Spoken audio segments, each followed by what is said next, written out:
Hi everyone, today's video is going to be a rundown of what happened, who was there at the 1904 Olympic Games in St. Louis, Missouri, USA. So let's get started with just a little bit of general info about the games. Now, the St. Louis Games was actually supposed to be held in Chicago. However, the Louisiana Purchase Exhibition, also known as the World's Fair, was being held in St. Louis that year. And instead of having two large international events being held at two different parts of the country around the same time, they decided to combine the World's Fair and the Olympic Games into one big event. Now, there were 651 athletes with 645 men and 6 women who competed at the games.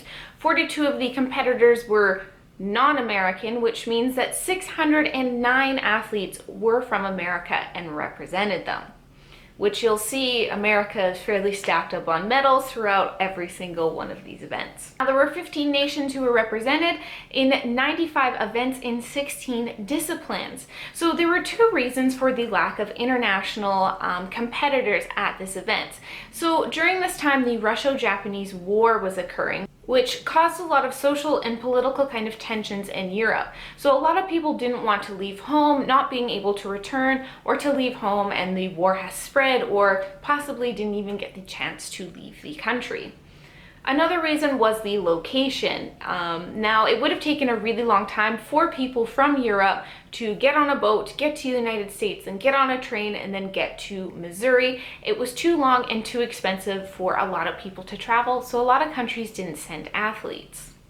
Now, this Olympic Games was a mix of Olympic events and stuff from the Louisiana Purchase Exhibition. With that, however, everything was kind of mixed up. There were Olympic events, fair type events, and something called Anthropology Days, which I'll get into at the end of all of the events that I'm going to talk about. So we're going to get started with athletics. There were a lot of different athletic events at this Games. Out of 74 medals, America won 68, Great Britain won 2, Canada won 1 for Germany, 1 for Greece, and 1 for a mixed team of delegates. George Coleman Poage was the first African American to win a medal at the Olympic Games. He won bronze in the 200 and 400 meter dash. Now I'm going to get into specifically the marathon because this event was an absolute mess and it's quite entertaining to actually listen to. So I'll start with the conditions for the day just to kind of give you a heads up as to why this already sucks. So the temperature was 32 degrees Celsius or 90 degrees Fahrenheit. The course was 24.85 miles long, which is actually a little bit longer than what a standard marathon is supposed to be. Also, the trail wasn't that good either. It included lots of hills, inclines, and very bad road conditions. There were no aid stations or anywhere to get water during the event either. The roads were very, very dusty, and much of that dust was kicked up by people who actually drove on the trail alongside the competitors and kicked up a lot of the dust. There were also carriages that were driving by at the same time as well. So you could basically just follow someone almost the entire marathon track. So like imagine the worst possible conditions to run even like a 1K or a couple kilometers, and that was what you had to experience. So now into some of the athletes who actually did the marathon. Frederick Lortz did all of his training, what he says, the night before, because you can just do all your training for a marathon the night before and be confident in finishing. So with all of his training the night before, he actually finished in first place, which is pretty good considering. However, he actually stopped running 9 miles into the race, was picked up by his coach in a car, and driven close to the finish line and dropped off. So of course, he ended up being the first one to finish the race, very far ahead of his competition. So after winning gold, eventually spectators kind of figured out that he didn't actually win the race or actually run in the race. And he kind of admitted his guilt. He gave back the medal. He was later banned from any athletics events for life by the Amateur Athletic Union in America. However, a year later, he pled insanity and they lifted the ban. Actually went on to win the Boston Marathon in 1905, which shows that he can run,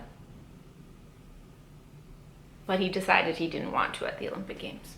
Thomas Hicks, a Brit running for America, was one of the first cases of doping at the Olympic Games. He actually mixed brandy and rat poison together to create a nice batch of stimuli for him while he was running. He also had a combination of raw egg whites and rat poison that he had throughout the race as well. So why rat poison? Why would someone willingly ingest rat poison? Well, at this time, they believed an ingredient in rat poison called strychnine sulfate.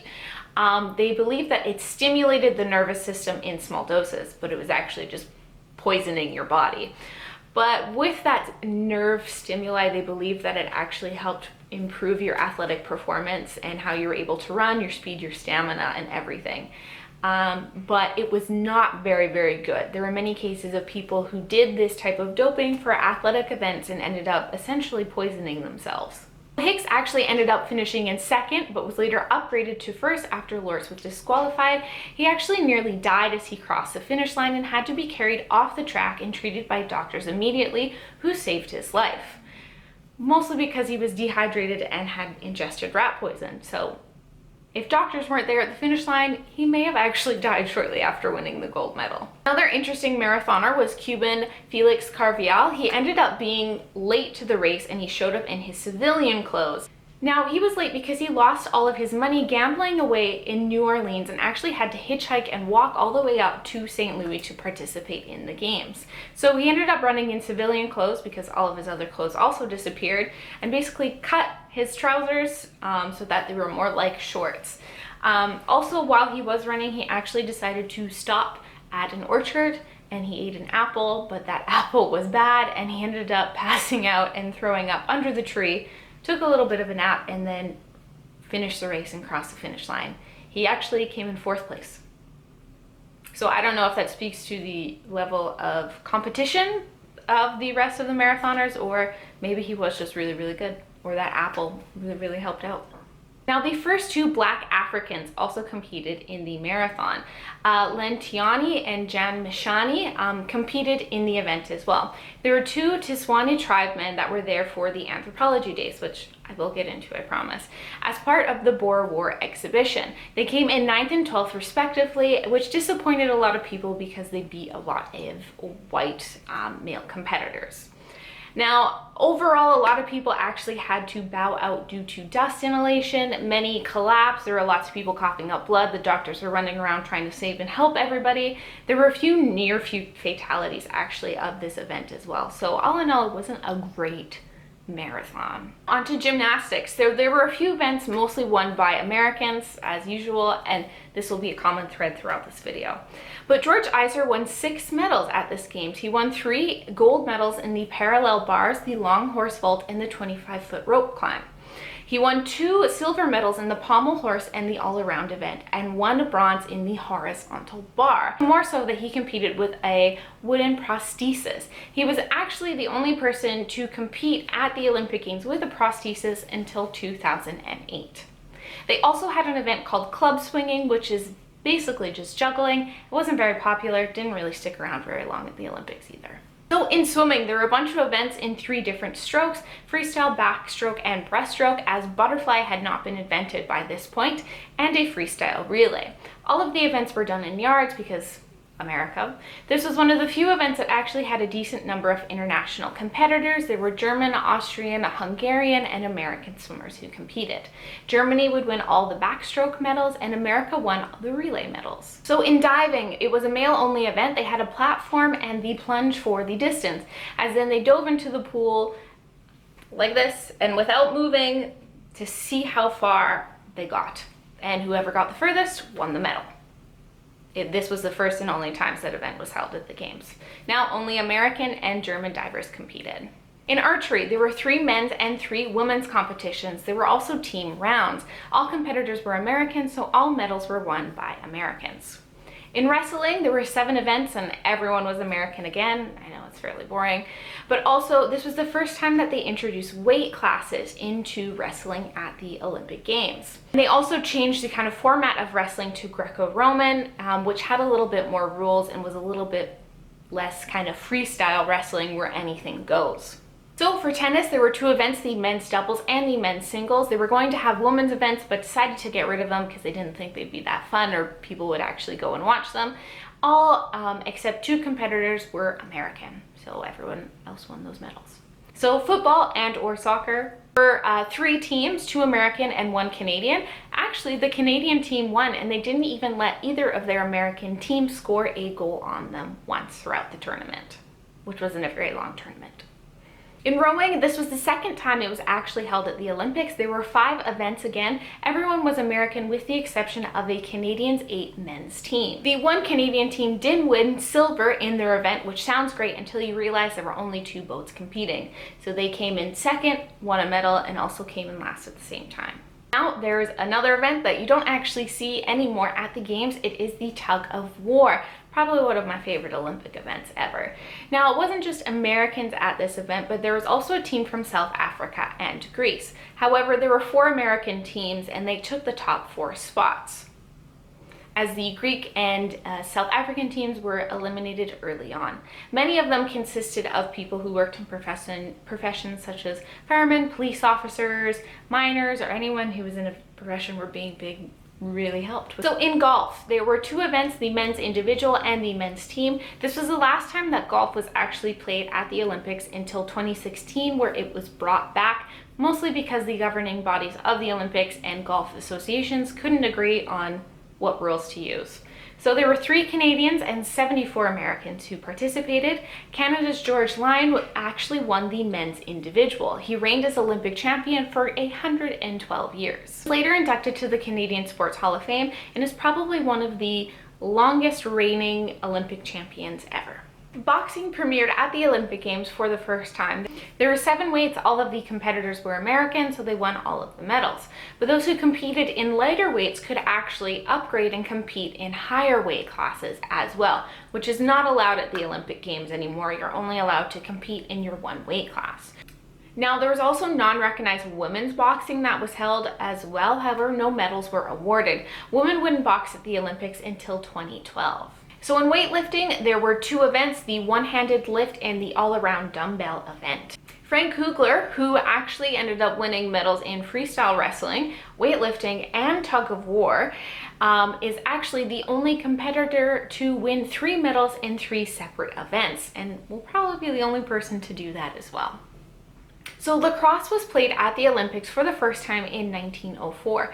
There were 3 teams, 1 American and 2 Canadian. In those 2 Canadian teams, there was the Shamrock lacrosse team based out of Winnipeg and a team of Mohawk athletes. Now, it's very possible that the Mohawk team was put into the event to coincide with Anthropology Days. So the Mohawk team was kind of lost in Olympic history until recently, when they unearthed information and pictures of the event and them actually playing at the Olympic Games. So as I just mentioned, Anthropology Days, I'm finally going to get into what it is and why it was at the Olympics. So Anthropology Days, it's not specifically a part of Olympic history, but it did happen at the same event. There were people who participated in Anthropology Days and also the Olympics. So it is kind of an event that's intertwined with the games and should be probably a bit more well known in Olympic history as something that actually happened. Like earlier world fairs, human zoos were held. Groups of savages or indigenous peoples were brought together from around the world to educate the white man. Many of them were placed in cages or in natural habitats while people visited and watched them, and they often had some white man explain what was going on in their natural habitats or in their specific areas. So the 2 men responsible for this were William John McGee and James Edward Sullivan. Sullivan wanted to prove white male athletic prowess and supremacy by having some of the indigenous peoples compete against some of the best American athletes in the world. So there was essentially competitions to see which race was better at certain events. What they called the white man, the yellow man, the red man, or the black man. I'm using that in quotations because that's not actual proper terminology. So they basically wanted to compare what they called primitive savages to the well-trained Olympic athlete to see who would fare out the best.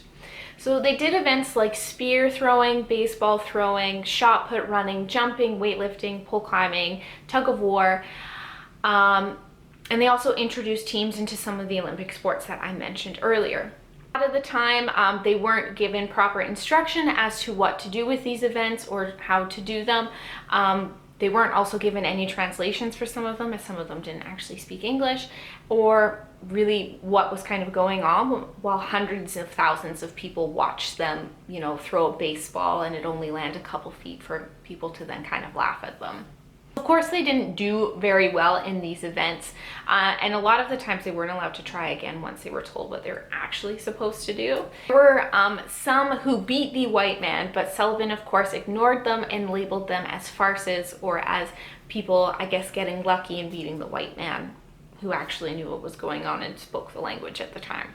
They weren't officially a part of the Olympic game roster, however, they happened at the same time, they coincided with one another, and athletes went and participated at the Olympic Games while all of this was going on, so it is a part of Olympic history. But most Olympic history just kind of sweeps Anthropology Days at the 1904 Olympic Games under the rug when it's an important event in Olympic history to note. It was horrible, and these types of human zoos continued at other world fairs around the world for a few more years. Luckily, not at the Olympics anymore.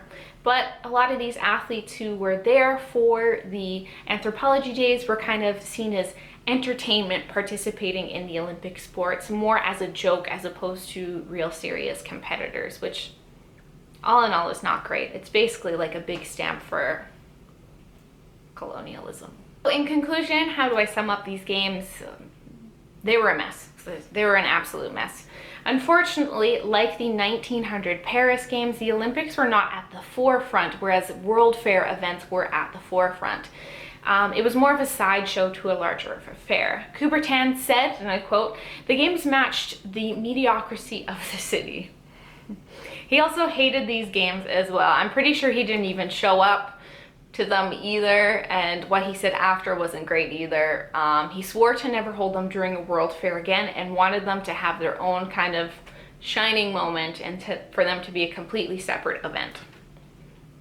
Now, the USA won the games with 78 gold medals, 82 silver medals, and 79 bronze medals for a total of 239 medals. Second place was Germany with a really close 4 gold, 4 silver, 5 bronze. Canada, as usual, came in fourth. Also, I have to consider how bad the marathon is, how bad Anthropology Days is, how a lot of people didn't think this games was very successful, how it was a lot of people who were just Americans participating in it. There wasn't a lot of international competitors. So all in all, this games was believed to be a failure. And from the 1904 games, they really make sure to make the Olympic Games at the forefront and make it kind of its own event, and they really stray away from it being part of the World's Fair and stray towards being a big international athletics and sports event. So that is a rundown of what happened at the 1904 Olympic Games. I hope you did enjoy it. It's a little bit different from other Olympic Games that have ever happened. It's kind of one of a kind dumpster fire mess. If you liked it, please let me know. Thank you for watching the whole video. Thanks for sticking around, and have a safe and happy day. Bye now.